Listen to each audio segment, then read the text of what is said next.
Selama bertahun-tahun, berbagai lembaga semakin gencar menganalisis cara kerja internal komunitas keagamaan ini. Keluhan berulang kali muncul dari berbagai negara. Disiplin yang ekstrim, kendali atas keputusan medis, mekanisme eksklusi, dan sistem pengawasan emosional yang menghambat pemikiran independen.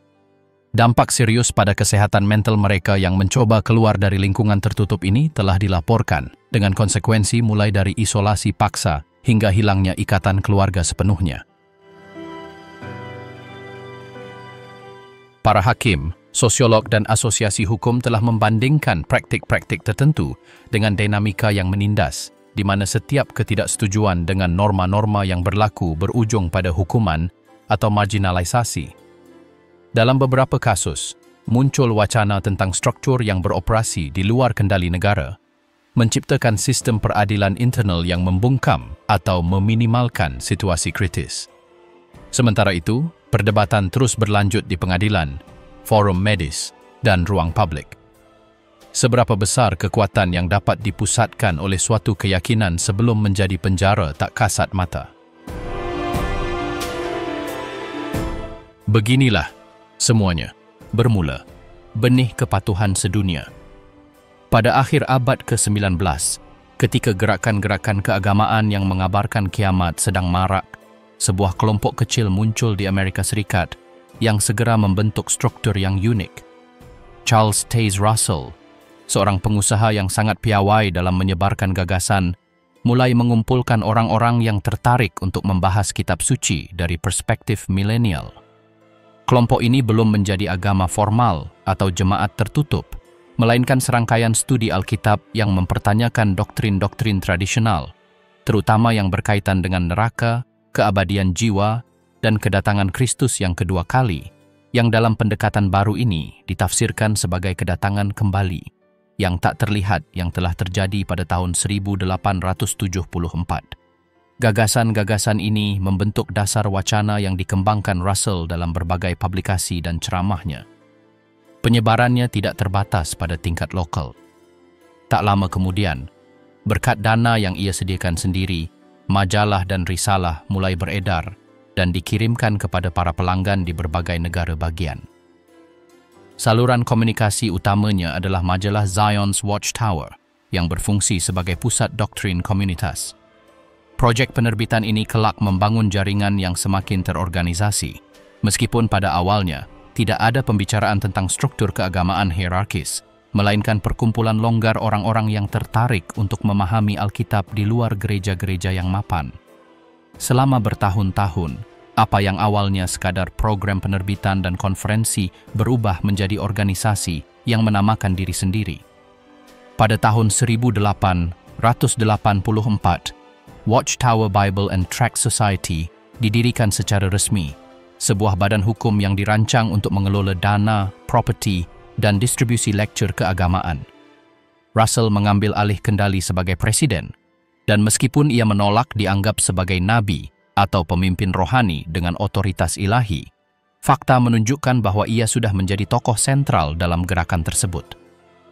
Semua materi disetujui di bawah pengawasan langsungnya, dan penafsiran doktrinal berpusat secara eksklusif pada publikasi-publikasinya, khususnya seri buku berjudul Studies in the Scriptures. Selama tahap awal ini, organisasi tersebut mempertahankan keterbukaan doktrinal yang relatif. Para anggota dapat berbeda pendapat tentang poin-poin tertentu tanpa takut dikucilkan. Tidak ada sistem pengawasan internal atau perangkat disiplin. Keanggotaannya bebas, dan setiap jemaat mempertahankan otonomi tertentu. Namun, kultus terhadap sosok Russell berkembang seiring waktu, dan di banyak kalangan ia dianggap sebagai hamba yang setia dan bijaksana, yang disebutkan dalam Injil, sebuah penafsiran yang, meskipun tidak ia promosikan secara terbuka, juga tidak ia bantah dengan tegas. Setelah kematiannya pada tahun 1916, periode pertikaian internal dimulai. Penggantinya tidak dipilih melalui konsensus luas, melainkan memaksakan diri setelah serangkaian manuver hukum. Joseph Franklin Rutherford, seorang pengacara yang berprofesi dan sudah menjadi tokoh berpengaruh dalam serikat, menjabat sebagai presiden di tengah suasana ketegangan yang semakin meningkat. Gayanya otoriter, langsung, dan terpusat. Berbeda dengan periode sebelumnya, Rutherford menerapkan langkah-langkah yang menghilangkan fleksibilitas doktrinal dan mengubah serikat menjadi entitas yang jauh lebih vertikal. Salah satu keputusan pertama adalah mengubah kendali atas publikasi. Meskipun sebelumnya terdapat ruang untuk dialog mengenai penafsiran, di bawah kepemimpinannya ditetapkan bahwa semua materi teologis harus dengan setia mencerminkan posisi resmi serikat. Setiap perbedaan dianggap sebagai tindakan ketidaksetiaan. Banyak rekan dekat Russell meninggalkan organisasi, dan jemaat yang menolak perubahan dicap sebagai pemberontak. Gagasan persatuan kemudian berarti kepatuhan penuh terhadap ketentuan-ketentuan baru.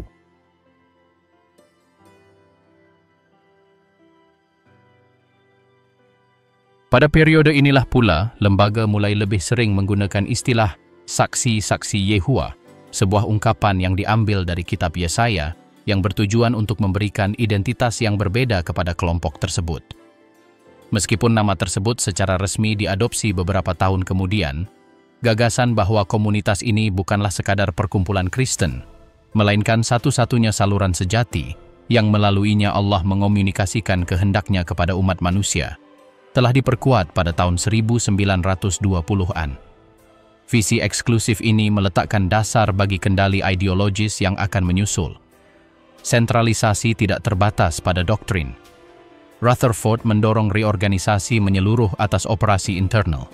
Ia menetapkan aturan ketat mengenai kegiatan misionaris, distribusi lektur, sumbangan, dan tanggung jawab dalam jemaat. Segala bentuk pemungutan suara demokratis di antara anggota dihapuskan, dan semua pengangkatan berada langsung di bawah kantor pusat di Brooklyn.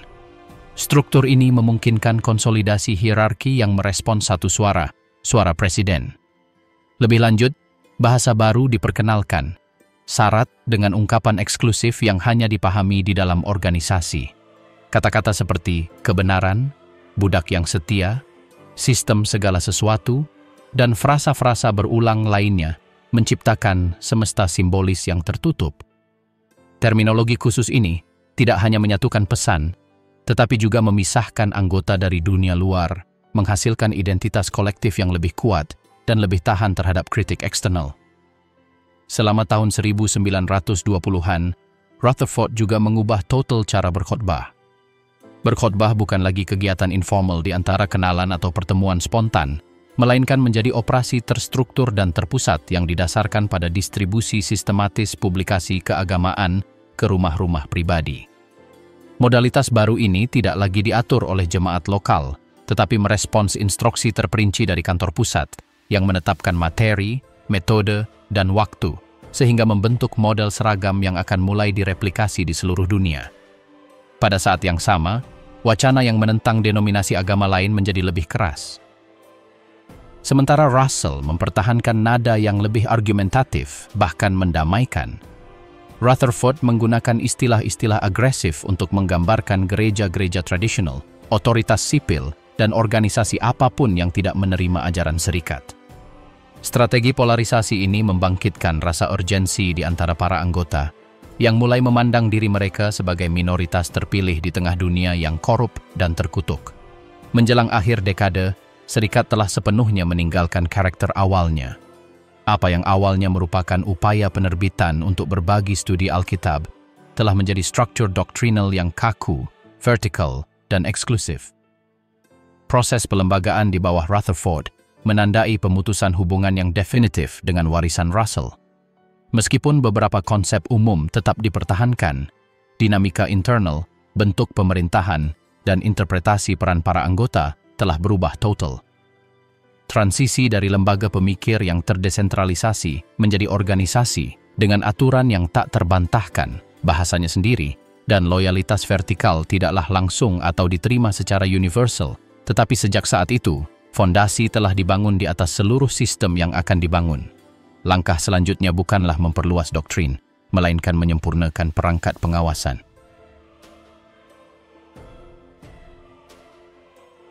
Jam yang sempurna. Beginilah cara kerja pemberitaan global. Setiap saksi Yehua tahu bahwa berkhotbah bukanlah pilihan atau fleksibel, melainkan bagian yang terintegrasi dan terjadwal dari kehidupan sehari-hari mereka, di mana ritme mingguan berkisar pada persiapan, pengorganisasian, dan pemenuhan tugas eksternal ini. Perencanaan dimulai jauh sebelum mengetuk pintu, dalam pertemuan khusus yang tidak menyisakan ruang untuk improvisasi, dan di mana semuanya diatur oleh struktur yang telah ditetapkan sebelumnya, mulai dari pembagian wilayah hingga jadwal bersama, formulir yang harus diisi, dan laporan yang harus diserahkan setiap orang tanpa terkecuali. Untuk setiap jemaat, wilayah dibagi menjadi zona-zona yang dipetakan dan diberi nomor dengan cermat, didistribusikan oleh para pemimpin yang ditunjuk, dan diatur secara cermat sehingga tidak ada area yang terlewat. Dalam pembagian wilayah ini, setiap saksi menerima sekelompok jalan atau blok untuk dikunjungi dalam urutan yang jelas, tanpa meninggalkan celah atau melewatkan rumah manapun. Mereka mencatat semuanya dalam catatan khusus dan kemudian mengembalikan peta tersebut dengan hasil pengamatan, pembaruan, atau nama-nama yang dikumpulkan sambil terus memantau rumah tangga yang dihubungi dan yang belum merespons. Kegiatan di luar direncanakan dengan tanggal dan waktu tertentu. Biasanya dalam kelompok yang diorganisir oleh penatua atau hamba pelayanan yang menetapkan titik pertemuan, memasangkan pengkhotbah secara bergantian, dan menetapkan rute untuk memastikan cakupan penuh. Penekanan tidak hanya diberikan pada kehadiran fisik di jalan, tetapi juga pada ketepatan waktu, pakaian formal, bahasa tubuh, dan sikap teladan yang dirasakan terhadap orang asing, semuanya sebagai bagian dari representasi visual yang memperkuat rasa tujuan dan kepatuhan kolektif. Sebelum setiap kegiatan di luar, ada pertemuan singkat yang disebut pertemuan pelayanan, di mana teks dibacakan, saran berbicara ditinjau, dan instruksi yang tepat dibagikan tentang cara mendekati kontak awal, publikasi apa yang akan ditawarkan bulan itu, dan frasa apa yang akan digunakan sesuai dengan tipe orang. Semua ini dipersiapkan sebelumnya oleh mereka yang memimpin sesi-sesi ini, memastikan bahwa setiap anggota memahami dengan jelas peran mereka sebelum hari dimulai. Salah satu elemen kunci dalam dinamika ini adalah laporan pribadi. Setiap anggota harus mencatat secara akurat jumlah jam yang dihabiskan untuk berkhotbah, jumlah publikasi yang didistribusikan, kunjungan yang dilakukan, dan upaya untuk memulai pelajaran Alkitab, semuanya dalam formulir khusus yang diserahkan pada akhir bulan. Informasi ini tidak terbatas pada individu, tetapi ditinjau oleh mereka yang bertanggung jawab atas setiap jemaat, yang mengkonsolidasikannya dan meneruskannya ke tingkat yang lebih tinggi dalam struktur organisasi, sehingga berkontribusi pada sistem yang senantiasa memantau kinerja kolektif dan individu.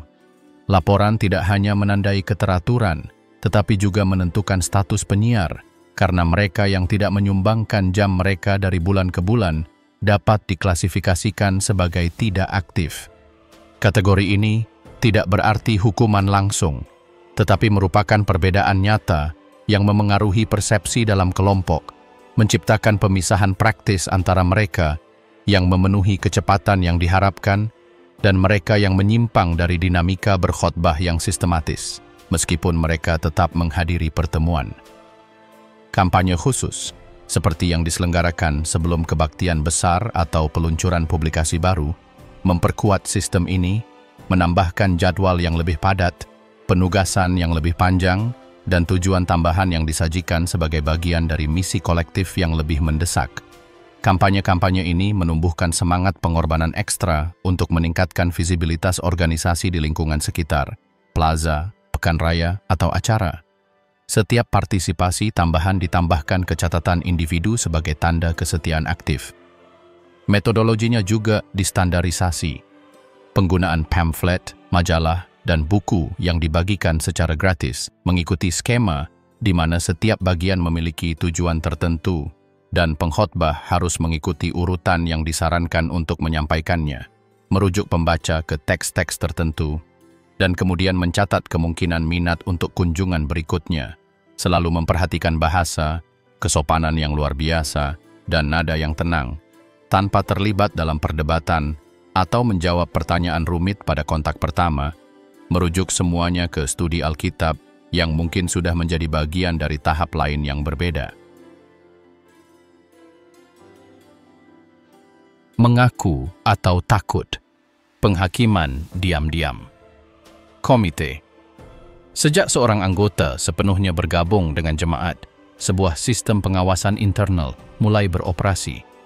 Sistem ini tidak bergantung pada hukuman formal atau peringatan publik, melainkan pada jaringan diam-diam berisi harapan-harapan implisit, pemeriksaan silang, dan ketakutan bersama yang meluas ke setiap sudut komunitas. Ini bukanlah hukum yang kasat mata, melainkan kode-kode tak tertulis yang menghasilkan semacam sensor diri yang terus-menerus, di mana setiap gerak tubuh, perkataan, atau keputusan dapat ditafsirkan sebagai tanda kelemahan rohani atau kurangnya loyalitas. Para anggota segera menyadari bahwa setiap penyimpangan, sekecil apapun, dapat mengaktifkan mekanisme internal yang tidak memerlukan skandal agar efektif. Melalui komentar-komentar santai atau pertanyaan-pertanyaan yang tampaknya tidak berbahaya, data dikumpulkan, sikap-sikap dibandingkan, dan kekhawatiran-kekhawatiran disampaikan kepada mereka yang berada dalam posisi pengawasan rohani.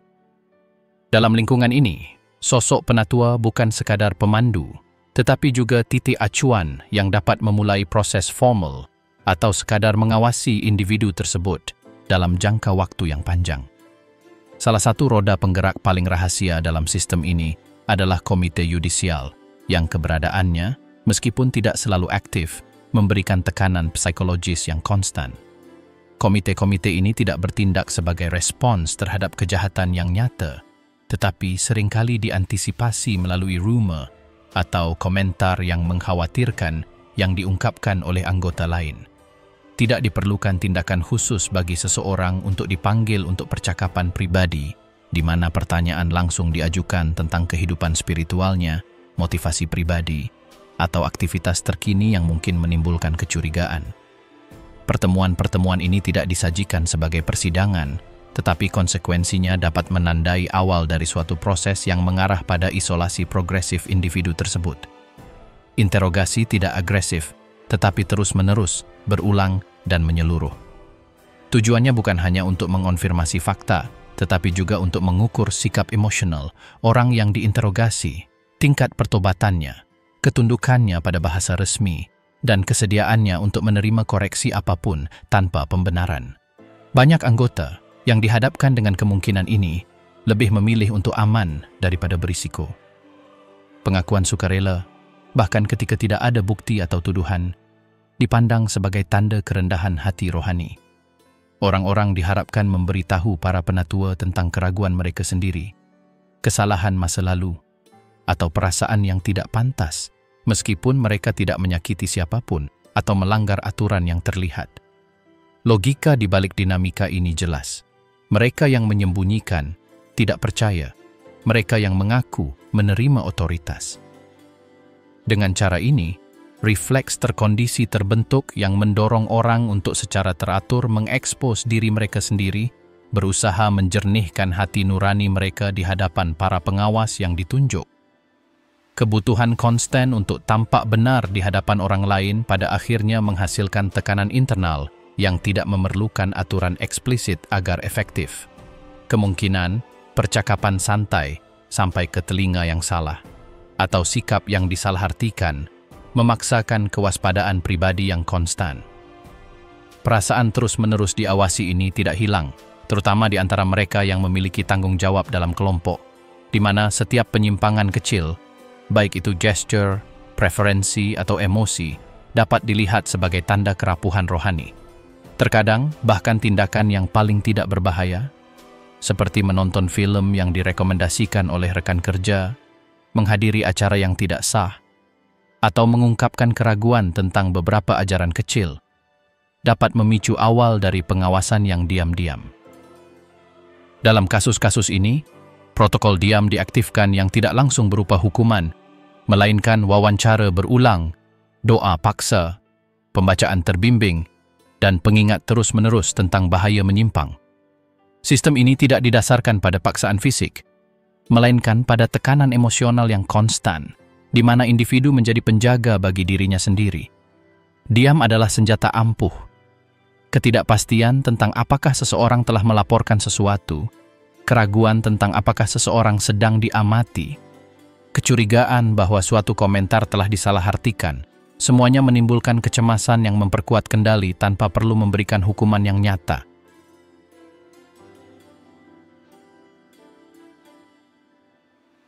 Apa yang tak mungkin? Mereka raih harga kesetiaan. Sejak seorang muda lahir di saksi-saksi Yehua, keputusan paling mendasar tentang perkembangan pribadi mereka sudah dikondisikan oleh aturan-aturan yang bukan berasal dari keinginan mereka sendiri, melainkan dari serangkaian rekomendasi yang disajikan sebagai nasihat rohani, yang pada kenyataannya berfungsi sebagai larangan terselubung. Pilihan karier, kemungkinan kuliah di universitas, atau pilihan untuk mengejar pekerjaan yang membutuhkan pendidikan tinggi, disajikan sebagai risiko rohani yang harus dihindari, meskipun bahasa resmi tidak pernah merumuskannya sebagai perintah langsung. Sistem tidak perlu mengeluarkan perintah eksplisit bagi seorang remaja untuk sepenuhnya meninggalkan rencana akademis mereka. Cukuplah bagi mereka untuk mendengar pidato-pidato sejak usia muda yang mempertanyakan nilai pendidikan yang panjang, memperingatkan tentang bahaya moral yang konon ada di universitas, dan memuji contoh-contoh mereka yang memutuskan untuk meninggalkan studi mereka demi mengabdikan diri sepenuhnya pada kegiatan organisasi. Kisah-kisah ini terus diulang dalam pertemuan dan publikasi, di mana pengorbanan mereka yang menolak beasiswa atau meninggalkan karier profesional demi mengabdikan lebih banyak waktu untuk mengabar diagungkan. Dengan demikian, tanpa larangan resmi, terciptalah lingkungan di mana aspirasi akademis apapun dipandang sebagai bentuk keegoisan atau kelemahan spiritual. Di majelis-majelis regional, seringkali terdapat segmen khusus bagi kaum muda yang berbagi kisah tentang bagaimana mereka memilih pekerjaan paruh waktu dan meninggalkan studi universitas untuk menambah jam berkhotbah. Kisah-kisah ini tidak disajikan sebagai keputusan pribadi, melainkan sebagai panutan. Para peserta, terutama yang lebih muda, memahami bahwa inilah perilaku yang diharapkan dari mereka jika ingin dipandang taat dan spiritual. Tidak jarang banyak remaja menolak kesempatan pendidikan, bahkan bertentangan dengan nasihat guru mereka sendiri atau anggota keluarga di luar organisasi. Penolakan sistematis terhadap pendidikan tinggi bukanlah sesuatu yang casual atau dangkal. Penolakan ini merespons logika internal yang berupaya meminimalkan paparan individu terhadap lingkungan di mana mereka dapat mengembangkan pemikiran kritis atau bersentuhan dengan gagasan di luar wacana resmi. Semakin rendah tingkat pendidikan, semakin besar ketergantungan pada publikasi dan sistem doktrinal yang mapan. Dengan demikian, pelatihan profesional menjadi ancaman struktural terhadap kontrol internal, dan oleh karena itu sangat tidak dianjurkan dengan kedok spiritualitas. Sikap ini tidak hanya memengaruhi mereka yang ingin kuliah, tetapi juga mereka yang mencari pekerjaan yang membutuhkan pelatihan teknis atau gelar universitas. Dalam banyak kasus, kaum muda memilih pekerjaan manual, pekerjaan paruh waktu, atau pekerjaan yang tidak terlalu menuntut agar dapat menghadiri semua pertemuan mingguan tanpa konflik dan meluangkan waktu untuk berkhotbah. Prioritasnya bukanlah mengembangkan karier atau mencapai stabilitas keuangan, melainkan mempertahankan gaya hidup yang memfasilitasi pemenuhan kegiatan organisasi. Bahkan dalam konteks ekonomi yang sulit, banyak yang menolak peluang kerja yang lebih stabil jika hal itu mengganggu ketersediaan mereka untuk pelayanan. Struktur sosial dalam organisasi memperkuat dinamika ini. Seseorang yang memiliki pekerjaan sederhana tetapi mendedikasikan banyak waktu untuk berkhotbah dipandang lebih hormat daripada seseorang yang bekerja penuh waktu dan rutin menghadiri pertemuan. Ketersediaan lebih dihargai daripada persiapan. Pengorbanan yang nyata lebih dihargai daripada pencapaian pribadi. Dengan demikian, seorang muda yang memutuskan untuk menolak beasiswa ke universitas bergengsi menerima lebih banyak pengakuan daripada seseorang yang mencoba menyeimbangkan studinya dengan kehidupan organisasi. Sistem insentif tak tertulis ini sangat membentuk keputusan hidup setiap anggota. Dalam banyak kasus, konsekuensi dari keputusan ini menjadi nyata seiring waktu. Kaum muda dewasa yang terampil, cerdas, dan berhasrat untuk maju akhirnya terjebak dalam pekerjaan yang tidak aman, tanpa peluang untuk memperbaiki kondisi mereka karena kurangnya pelatihan profesional atau pengalaman kerja yang memadai. Situasi ini menimbulkan frustrasi, sekaligus ketergantungan, karena tanpa alternatif nyata, banyak yang tetap berada dalam struktur yang setidaknya memberi mereka makna dan komunitas, meskipun struktur tersebut telah merampas masa depan yang berbeda. Akses ke kursus pelatihan teknis atau kejuruan jangka pendek juga tidak dianjurkan. Meskipun secara teori tidak ada aturan yang melarangnya, berbagai pidato dan publikasi menekankan pentingnya untuk tidak menginvestasikan waktu atau sumber daya dalam kegiatan yang tidak berkaitan langsung dengan khotbah atau penguatan rohani. Dalam pertemuan-pertemuan dikutip contoh-contoh saudara yang menolak promosi jabatan atau kursus yang ditawarkan oleh atasan mereka agar tidak mengabaikan pelayanan mereka.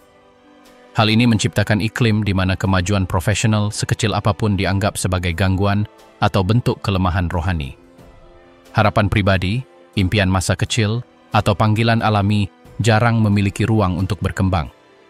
Mereka yang cenderung menyukai seni, sains, atau disiplin akademis apapun seringkali hanya mendapatkan sedikit dukungan di komunitas mereka, terutama jika aspirasi tersebut membutuhkan waktu, dedikasi, dan studi yang panjang. Sekalipun keluarga tidak secara langsung menentang mereka, kaum muda memahami sejak dini bahwa komunitas mereka tidak akan menghargai pencapaian tersebut, dan oleh karena itu, mereka seringkali menekan kekhawatiran ini untuk menghindari konflik internal dan eksternal. Sistem ini tidak hanya membatasi akses ke pengetahuan formal, tetapi juga membatasi cara seseorang merencanakan masa depan. Perencanaan jangka panjang digantikan oleh ekspektasi terus-menerus akan akhir yang akan segera terjadi. Pandangan dunia ini, yang berpusat pada gagasan bahwa sistem saat ini akan segera lenyap, memperkuat kurangnya minat terhadap pelatihan dan jaminan kerja. Mengapa belajar selama 5 atau 6 tahun jika dunia yang kita kenal akan segera kiamat? Mengapa berinvestasi dalam karier jika tujuan hidup yang sebenarnya adalah mengabdi penuh waktu hingga tatanan baru tiba? Pertanyaan-pertanyaan ini tidak diajukan secara terbuka, tetapi tersirat dalam cara kehidupan anak muda diatur dalam kelompok. Beberapa mencoba menyeimbangkan studi mereka dengan tuntutan sistem, tetapi menghadapi tekanan terus-menerus. Setiap ketidakhadiran dalam pertemuan karena alasan akademis dipandang dengan kecurigaan. Setiap kesulitan menghadiri dinas lapangan ditafsirkan sebagai tanda kelemahan rohani. Pertanyaan tentang masa depan profesional seseorang dijawab dengan jawaban yang mengalihkan fokus pada pentingnya tetap setia dan aktif. Dalam konteks ini, belajar menjadi beban moral yang harus terus-menerus dibenarkan. Konsekuensi dari pendekatan ini berlanjut hingga dewasa. Banyak yang mencapai usia 30-an atau 40-an tanpa pengalaman profesional yang solid, tanpa tabungan, atau tanpa prospek nyata untuk kemajuan. Ketika mereka mencoba memasuki pasar tenaga kerja di luar organisasi, mereka mendapati diri mereka berada pada posisi yang kurang menguntungkan dibandingkan dengan orang-orang yang telah menyelesaikan studi, magang, dan mengembangkan jaringan profesional. Kerugian ini bukan akibat kebetulan, melainkan akibat sistem yang sejak awal menghambat segala bentuk otonomi materi. Meskipun wacana resmi tidak melarang studi, struktur simbolis yang melingkupi setiap keputusan hidup bertindak sebagai rem yang ampuh. Mereka yang memilih karier tidak dihukum secara langsung, melainkan diamati dari kejauhan. Mereka yang ingin menjadi dokter, pengacara, atau ilmuwan tidak ditegur, melainkan diingatkan bahwa yang terpenting adalah mengabdikan hidup mereka untuk pelayanan. Dengan cara ini, terbentuklah suatu bentuk kendali diam-diam yang tidak memerlukan sanksi agar efektif. Cukup bagi kaum muda untuk mengetahui apa yang diharapkan dari mereka, apa yang dihargai, apa yang diulang-ulang di setiap pertemuan dan di setiap publikasi. Hal ini menciptakan generasi yang belajar sejak dini untuk meninggalkan tujuan-tujuannya sendiri, yang menerima hidup dengan lebih sedikit, mengharapkan lebih sedikit, dan menginginkan lebih sedikit sebagai hal yang normal, selama hal itu memungkinkan mereka untuk tersedia bagi sistem. Bukan karena mereka tidak bisa bercita-cita lebih tinggi, melainkan karena sejak awal mereka diajari bahwa hal itu berisiko secara spiritual. Dan ajaran itu, meskipun tidak pernah dirumuskan sebagai perintah, menjadi penghalang tak kasat mata yang menentukan arah kehidupan secara keseluruhan. Suara mutlak. Pria-pria pemutus bagi jutaan orang. Di dalam struktur sentral yang mendefinisikan kehidupan internal saksi-saksi Yehova, terdapat sosok agung yang tak perlu diperkenalkan di antara para anggotanya. Sebuah entitas yang, meskipun tak terlihat oleh kebanyakan orang, mengeluarkan instruksi terperinci yang mengatur setiap aspek kehidupan rohani, emosional, dan praktis umat beriman. Ia tak menoleransi keraguan atau nuansa, karena ia dianggap sebagai satu-satunya saluran sah yang melaluinya kehendak ilahi disalurkan. Oleh karena itu, mempertanyakan firman-Nya dalam praktiknya sama saja dengan tidak menaati Allah sendiri. Dengan demikian, badan pimpinan bertindak bukan hanya sebagai pembimbing administratif, tetapi juga sebagai sumber kebenaran mutlak yang tak terbantahkan, yang mampu mengubah penafsiran, menentukan prioritas, dan membentuk hati nurani tanpa perlu paksaan fisik. Kelompok yang membentuk otoritas ini tidak dipilih melalui pemungutan suara atau berdasarkan prestasi yang terlihat. Para anggotanya dipilih secara diam-diam dan dianggap sebagai bagian dari kelompok yang diurapi. Mereka yang, menurut doktrin internal, memiliki hubungan spiritual langsung dengan kerajaan surgawi. Dan kondisi ini memberi mereka legitimasi yang tidak perlu dipertanyakan di hadapan masyarakat, yang tidak berpartisipasi dalam pengangkatan mereka atau memiliki akses ke rincian keputusan mereka, tetapi menerima dengan disiplin setiap pedoman baru.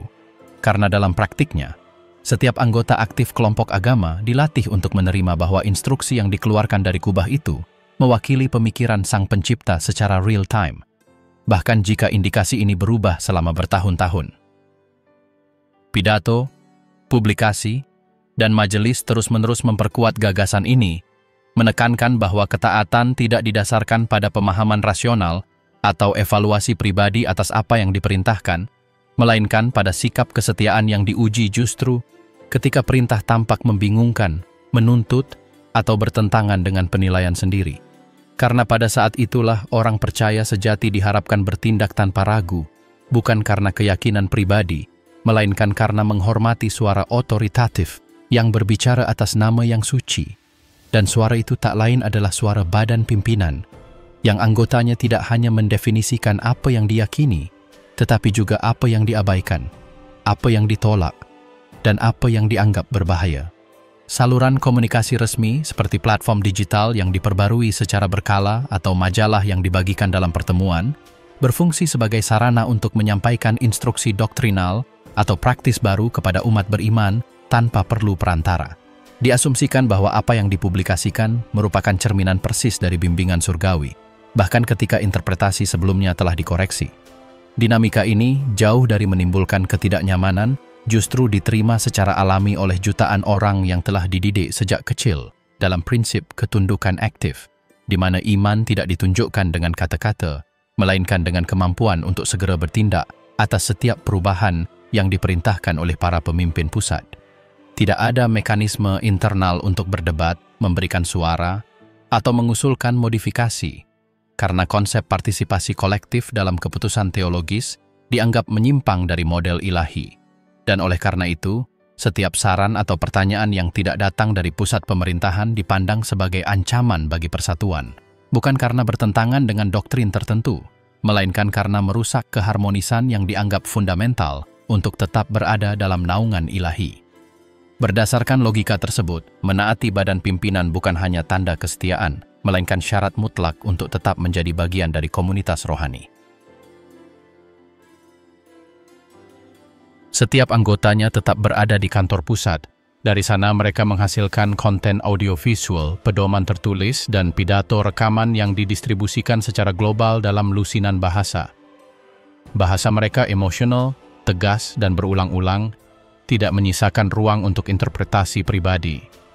Ini menetapkan, misalnya, bagaimana umat beriman harus menanggapi keadaan darurat, sikap apa yang harus diambil terhadap pemerintah, publikasi apa yang diizinkan, kegiatan apa yang direkomendasikan, dan mana yang harus dihindari. Ini dilakukan dengan ketepatan yang mengubah kepemimpinan menjadi semacam administrasi total hati nurani sehari-hari, di mana benar atau salah diukur bukan oleh konteks atau niat, tetapi oleh tingkat kepatuhan terhadap mandat yang lebih tinggi. Meskipun nama-nama anggota badan pimpinan terkenal di antara anggota aktif, wajah mereka muncul dalam produksi yang dibuat dengan cermat, yang menyampaikan gambaran ketenangan, kebijaksanaan, dan kerendahan hati. Ini memperkuat ikatan emosional antara umat beriman dan pembimbing rohani mereka. Yang terakhir, tidak perlu menjalankan otoritas mereka melalui rasa takut yang nyata, karena struktur organisasi dirancang sedemikian rupa sehingga setiap penyimpangan dapat dideteksi, dikoreksi, dan Jika perlu, disetujui oleh tingkat yang lebih rendah yang bertindak selaras dengan perintah pusat, tetapi tanpa mempertanyakannya atau menyesuaikannya dengan realitas lokal. Sistem vertikal ini memiliki prinsip dasar konsep kepatuhan antisipatif, sebuah sikap yang ditanamkan melalui contoh, kisah, dan referensi konstan kepada tokoh-tokoh Alkitab yang bertindak tanpa sepenuhnya memahami perintah yang mereka terima, dan perbandingan ini digunakan untuk menunjukkan bahwa orang percaya sejati tidak menunggu untuk mengerti sebelum bertindak, melainkan percaya bahwa pemahaman akan datang kemudian, jika memang datang, karena yang penting adalah sikap, bukan penjelasannya, dan dengan cara ini, terciptalah lingkungan di mana kepercayaan pada kepemimpinan pusat bukan sekadar preferensi pribadi, melainkan tanda identitas wajib bagi siapapun yang ingin tetap berada dalam lingkaran kepercayaan institusional. Dampak struktur ini terhadap kehidupan individu sangat mendalam, karena tidak hanya membentuk praktik keagamaan, tetapi juga persepsi diri, pengelolaan emosi, hubungan dengan komunitas eksternal, dan bagaimana seseorang menghadapi dilema sehari-hari. Semuanya didasarkan pada kompas yang tidak dipilih maupun dimodifikasi. Kompas ini ditentukan oleh sekelompok kecil orang yang mengaku berbicara atas nama Tuhan, tanpa kemungkinan balasan atau revisi. Otoritas mereka begitu kokoh sehingga, bahkan ketika keputusan mereka telah dikoreksi di masa lalu, umat beriman diharapkan untuk mematuhinya dengan antusias selama masih berlaku, tanpa menuntut penjelasan atau menunjukkan kekecewaan. Kelangsungan kekuasaan ini tidak bergantung pada mekanisme yang tampak, melainkan pada struktur diskursif yang memperkuat legitimasinya setiap hari. Melalui publikasi, video, dan pidato resmi, sebuah logika dibangun, di mana keputusan diasumsikan sebagai bimbingan ilahi tanpa perlu dipertanyakan. Dalam kerangka ini, segala bentuk inisiatif diri digantikan oleh ekspektasi untuk mematuhi secara tepat apa yang telah ditetapkan dari atas, menciptakan lingkungan di mana bertindak sendiri tidak langsung dihukum, tetapi juga tidak perlu. Strukturnya telah dirancang sedemikian rupa sehingga tidak ada cara lain untuk bertindak.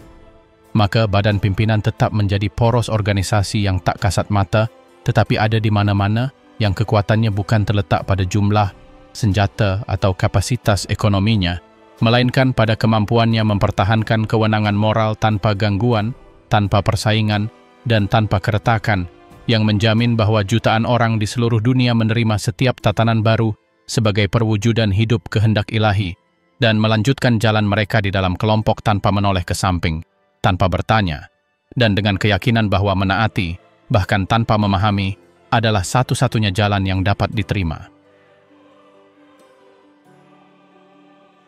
Ketika darahmu sendiri memunggungimu. Begitu seseorang diumumkan secara resmi telah dikeluarkan, kehidupan sehari-hari berubah total, bahkan dalam aspek kehidupan sehari-hari yang paling sederhana. Yang dulu hanya ada gestur kasih sayang otomatis atau kebiasaan bersama, kini hanya jarak, keheningan, dan kekosongan yang dipaksakan. Di dalam unit keluarga, kondisi baru ini menandai perubahan langsung, tanpa peringatan atau transisi. Ikatan yang sebelumnya dianggap biasa tiba-tiba terputus, memaksa orang tua, anak, atau saudara kandung untuk mengubah tidak hanya perlakuan mereka terhadap orang yang dikeluarkan, tetapi juga cara mereka berbicara tentang mereka di rumah. Aturan yang berlaku setelah dikeluarkan tidak terbatas pada mereka yang aktif berpartisipasi dalam pertemuan atau kegiatan terorganisir, tetapi meluas ke ruang intim setiap rumah, di mana ikatan emosional tunduk pada satu aturan: putuskan semua kontak yang tidak perlu. Dalam kasus di mana anak-anak telah dikeluarkan, orang tua harus menghindari semua interaksi yang tidak penting bagi kehidupan rumah tangga, dan bahkan dalam rumah tangga yang sama, mereka dianjurkan untuk menghindari dialog informal, gesture kedekatan, dan partisipasi bersama dalam momen-momen biasa seperti makan atau perayaan. Ketika anggota keluarga yang terasing tidak tinggal serumah, perpecahan menjadi semakin radikal karena anggota keluarga diinstruksikan untuk tidak menjawab panggilan, tidak membuka pesan, tidak saling menyapa jika berpapasan di jalan, dan, yang terpenting, tidak menunjukkan kasih sayang di depan umum maupun pribadi. Tak peduli apakah itu seorang ibu yang telah membesarkan anak selama puluhan tahun, atau saudara kandung yang berbagi kamar seumur hidup mereka. Begitu pengusiran terjadi, semua ini harus dihapuskan dari praktik sehari-hari. Logika ini dibenarkan sebagai bagian dari tatanan yang diperlukan untuk melindungi komunitas dan disajikan sebagai demonstrasi kesetiaan yang lebih mendalam. Isolasi yang dipaksakan tidak membedakan usia atau kondisi. Tua dan muda menghadapi tembok yang sama. Bagi orang yang lebih tua, ini bisa berarti kehilangan kontak dengan cucu-cucu yang biasa mereka hubungi, atau bertahun-tahun tanpa mendengar kabar dari anak-anak mereka sendiri, bahkan dalam keadaan sulit seperti sakit atau keadaan darurat. Bagi orang yang lebih muda, dampak emosional diperparah oleh perpisahan mendadak dari orang tua atau panutan lainnya, yang membuat banyak orang kehilangan dukungan materi, bimbingan, atau dukungan emosional di saat-saat penting dalam hidup mereka. Tidak ada zona netral di mana hubungan dipertahankan secara diam-diam. Hubungan apapun yang dipertahankan dengan seseorang yang dikeluarkan ditafsirkan sebagai tindakan pembangkangan. Ini termasuk situasi seperti menghadiri pemakaman atau menanggapi pesan singkat jika perlu. Dalam beberapa konteks, bahkan sekadar menyapa saja dianggap pelanggaran.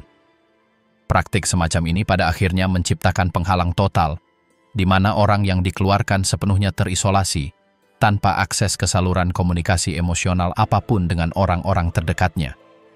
Seiring waktu, mereka yang dikeluarkan dari kelompok melaporkan bahwa beban emosional terbesar bukan berasal dari hilangnya rutinitas jemaat, melainkan dari putusnya ikatan paling intim mereka.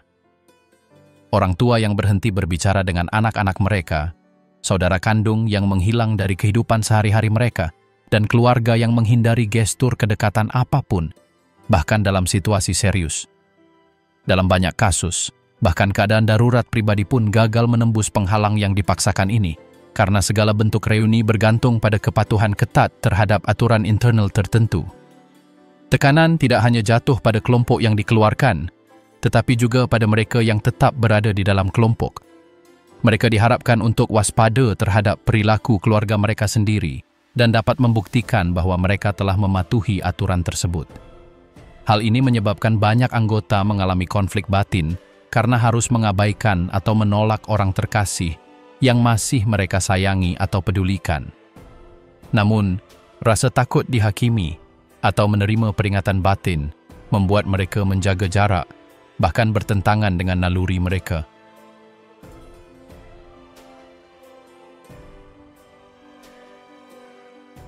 Beberapa orang mencoba menunjukkan kasih sayang secara tidak langsung, seperti meninggalkan barang, menulis pesan tanpa tanda tangan, atau mengirimkan bantuan keuangan melalui pihak ketiga. Namun, semua ini dilakukan secara diam-diam, dengan rasa takut dan bersalah, karena setiap gestur kasih sayang dapat diartikan sebagai tanda kelemahan atau ketidaksetiaan terhadap struktur keluarga. Bahkan, menyebut nama orang yang diusir dalam percakapan keluarga dapat menimbulkan rasa tidak nyaman, memperkuat perasaan bahwa orang tersebut telah dihapus dari peta emosional.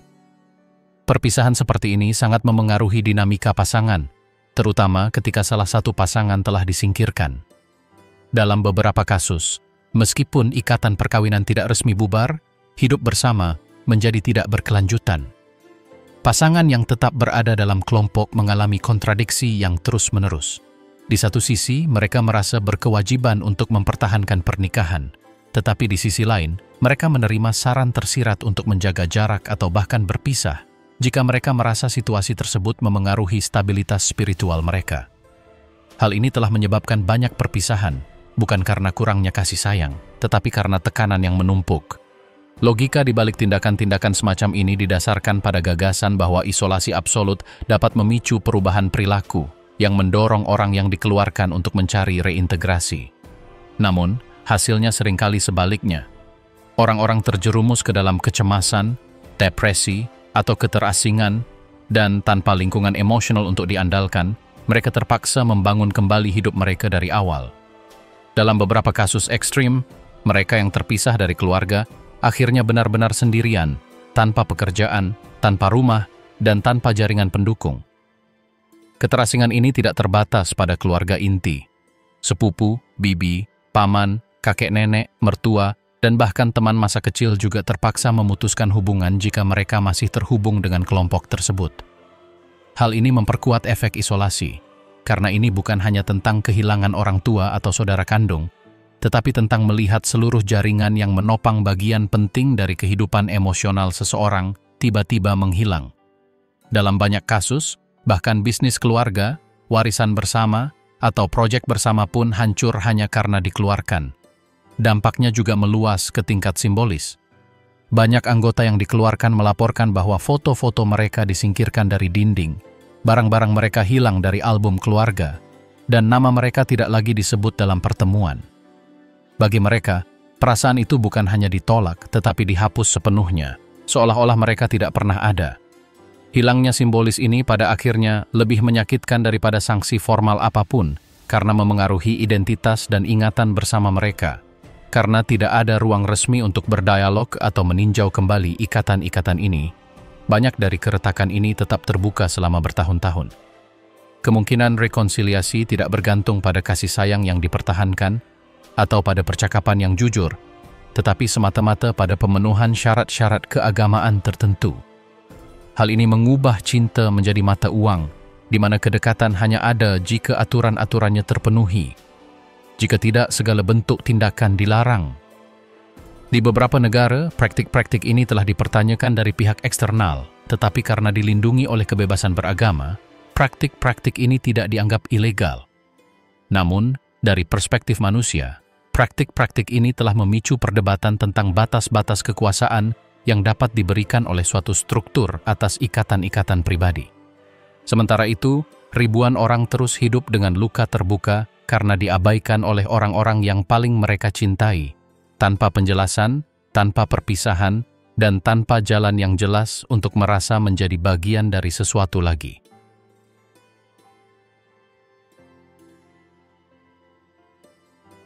Keraguan. Itu berbahaya, penindasan pemikiran kritis. Di dalam setiap jemaat, tempat persatuan tampak kokoh, terdapat ketegangan yang tak terungkapkan maupun didiskusikan, semacam pertempuran pribadi yang dilancarkan banyak orang dalam diam, di mana tak ada musuh yang terlihat, hanya pikiran-pikiran yang harus dikendalikan dengan disiplin. Sebab dalam lingkungan seperti itu, bertanya tidak diperbolehkan, refleksi di luar apa yang telah ditetapkan tidak dianjurkan, dan keraguan apapun yang muncul harus dilawan sebelum terbentuk, seolah-olah keraguan itu adalah ancaman yang mampu mengganggu seluruh keseimbangan yang telah mereka pelajari untuk dijaga sejak pertama kali memasuki balai kerajaan. Berpikir berbeda bukanlah pilihan yang aman, bahkan secara pribadi, karena sejak tahap awal pembentukan rohani, diajarkan bahwa setiap pikiran yang tidak sejalan dengan pedoman telah dipengaruhi oleh kekuatan negatif. Jadi, bahkan kekhawatiran sederhana pun dapat menjadi sumber penderitaan pribadi, di mana pikiran menjadi medan perang abadi, di mana seseorang melawan diri sendiri agar tidak jatuh ke dalam apa yang dianggap sebagai kesalahan fatal. Banyak anggota belajar untuk menahan keraguan yang dalam situasi lain akan muncul secara alami. Misalnya, mengapa instruksi tertentu berubah selama bertahun-tahun, bagaimana variasi tanggal yang diumumkan sebelumnya dijelaskan, atau mengapa akses ke sumber eksternal seperti buku atau situs web yang tidak sah dilarang. Namun, alih-alih menerima klarifikasi terbuka, mereka justru dihadapkan pada pesan yang jelas. Mengajukan pertanyaan semacam ini justru membuat mereka dicurigai melakukan pengkhianatan, karena menunjukkan minat pada apa yang belum disetujui dapat diartikan sebagai langkah pertama untuk mempertanyakan, dan dalam sistem ini, rasa ingin tahu apapun yang melampaui batas yang ditetapkan dianggap sebagai tanda bahaya. Dalam kerangka berpikir ini, kata murtad berfungsi sebagai penghalang yang tak teratasi, sebuah konsep yang syarat ketakutan yang tidak memerlukan penjelasan rinci, karena semua orang tahu apa yang tersirat di dalamnya. Semua orang mengerti bahwa inilah sosok paling berbahaya dalam lingkungan keagamaan, bukan karena apa yang mereka lakukan, tetapi karena apa yang mereka wakili. Seseorang yang berpikir berbeda, seseorang yang berani meragukan, dan karena alasan itu mereka diisolasi, dihapus, dan dibungkam. Angka ini tidak dikaitkan dengan ideologi atau kelompok tertentu, melainkan dengan hukuman sosial dan spiritual yang absolut, sampai-sampai menyebutkan gagasan tertentu dapat menimbulkan kecurigaan. Oleh karena itu, anggota jemaat yang paling beriman belajar untuk berhati-hati, bahkan ketika merumuskan doa mereka sendiri, untuk memantau pikiran-pikiran yang muncul selama pertemuan, dan untuk memeriksa apakah refleksi spontan tersebut selaras dengan apa yang mereka dengar dari mimbar atau dalam publikasi resmi. Tekanan tidak hanya datang dari luar. Tekanan tersebut diterjemahkan menjadi ketegangan internal yang membuat banyak orang memoderasi pikiran mereka tanpa peringatan. Kemungkinan untuk mengajukan pertanyaan, berbagi kekhawatiran, atau sekadar berpikir keras menjadi keputusan yang berisiko. Karena dalam lingkungan yang dipelajari, bahkan refleksi yang tidak berbahaya pun dapat disalahartikan. Ketidakpastian yang terus-menerus ini menciptakan kebiasaan diam-diam menahan diri, di mana setiap pikiran disaring sebelum menjadi kalimat, dan di mana pikiran belajar untuk menghindari apapun yang mungkin terdengar salah. Mekanisme ini memiliki konsekuensi langsung pada kehidupan sehari-hari anggota jemaat, yang seringkali menghindari pendalaman topik-topik historis, perubahan doktrinal di masa lalu, atau pengalaman yang berbeda dari orang percaya lainnya. Ketertarikan apapun dalam penelitian dapat dimaknai sebagai awal dari proses menjauhkan diri, dan tak seorang pun ingin dicap sebagai seseorang yang dalam bahaya spiritual, sebuah frasa yang tak diteriakkan, melainkan dibisikkan dengan nada khawatir ketika seseorang mulai mengajukan pertanyaan-pertanyaan yang tidak nyaman. Isolasi tidak selalu mengharuskan pengusiran resmi. Terkadang cukup bagi seseorang untuk menunjukkan rasa ingin tahu yang berlebihan tentang hal-hal yang tidak sah atau mengulangi pertanyaan yang telah dijawab agar anggota komunitas lainnya mulai menjauhkan diri, bukan karena kedengkian, melainkan karena kehati-hatian. Dalam kerangka mental yang dipelajari, menemani seseorang yang ragu juga bisa menjadi bentuk kontaminasi, sehingga orang-orang lebih suka menghindari kontak atau membatasi percakapan pada frasa-frasa yang aman, disetujui, dan dapat diprediksi.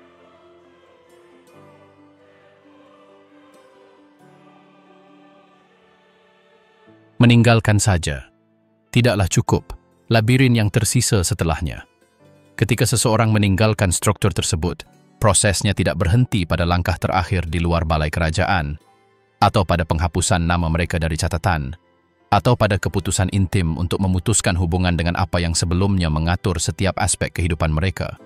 Apa yang terjadi selanjutnya adalah wilayah yang belum dipetakan, di mana tidak ada manual, jadwal, atau pengawasan yang konstan, tetapi juga tidak ada jaringan dukungan yang jelas atau bimbingan emosional untuk membantu mereka memahami siapa mereka sekarang di dunia tanpa pengawasan atau aturan yang dipaksakan dari luar. Setiap hari menjadi latihan yang dipaksakan dalam adaptasi kembali ke masyarakat yang selama bertahun-tahun disajikan sebagai musuh atau terkontaminasi, di mana simbol-simbol sehari-hari, perayaan umum, dan bahkan gestur sosial kecil harus dipelajari kembali atau ditafsirkan ulang tanpa rasa bersalah. Awal dari tahap baru ini seringkali disertai dengan keheningan yang meresahkan. Beberapa orang langsung merasa lega, seolah-olah tekanan tiba-tiba terangkat.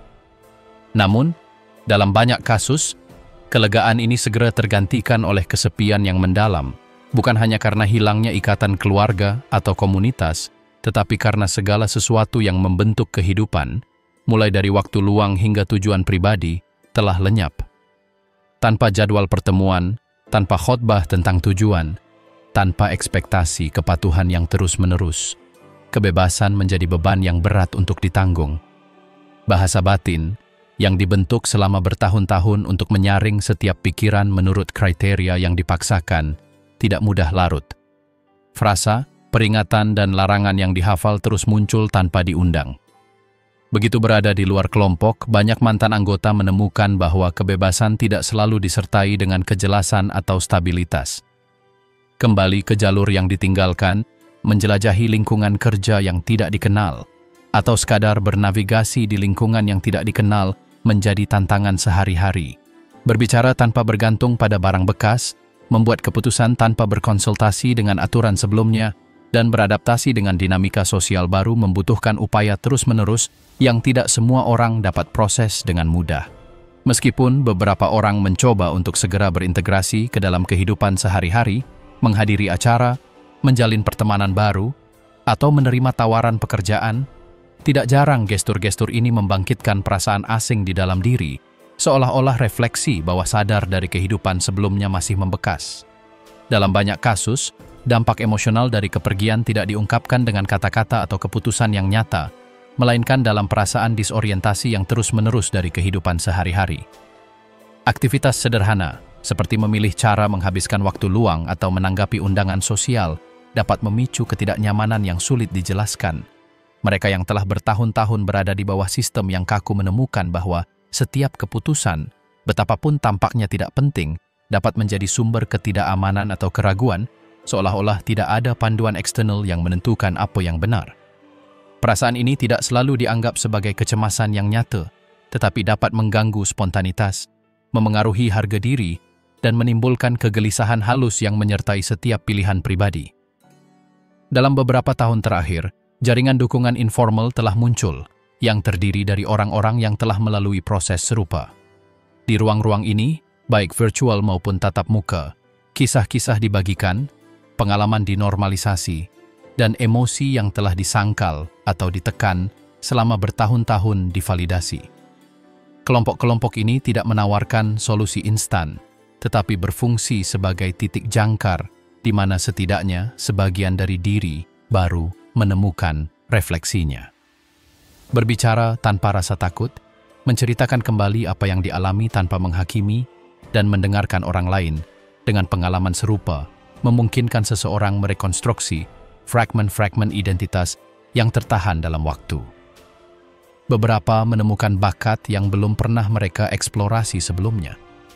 Menulis, melukis, mengerjakan proyek komunitas, berbicara di depan umum, mempelajari mata pelajaran yang sebelumnya dilarang. Pemulihan pribadi tidak mengikuti jalur yang seragam. Beberapa maju dengan cepat, yang lain mengalami kemunduran beberapa kali. Tidak ada rumus, hanya ujian. Dan setiap upaya, setiap kesalahan, setiap pelajaran yang dipetik adalah bagian dari proses merebut kembali kehidupan. Sepanjang jalan, beberapa berhasil membangun kembali ikatan dengan anggota keluarga yang juga telah pergi, sementara yang lain membangun jaringan baru sepenuhnya dari awal. Dalam kedua kasus tersebut, mengakui pengalaman hidup sebagai bagian integral dari sejarah mereka mencegah masa lalu menjadi bayangan yang melumpuhkan.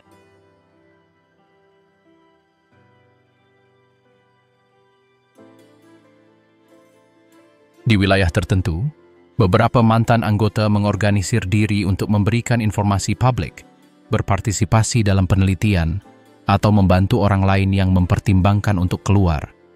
Namun, tidak semua orang mau maju. Beberapa lebih memilih anonimitas absolut demi keamanan karena takut akan pembalasan keluarga atau hanya karena berbicara masih menyakitkan. Kisah-kisah kehidupan setelah melarikan diri tidak memiliki satu hasil tunggal. Beberapa mengarah pada stabilitas, yang lain pada isolasi yang berkepanjangan. Kesamaan mereka adalah keyakinan bahwa meninggalkan struktur tertutup tidak serta-merta berarti meninggalkan dampaknya.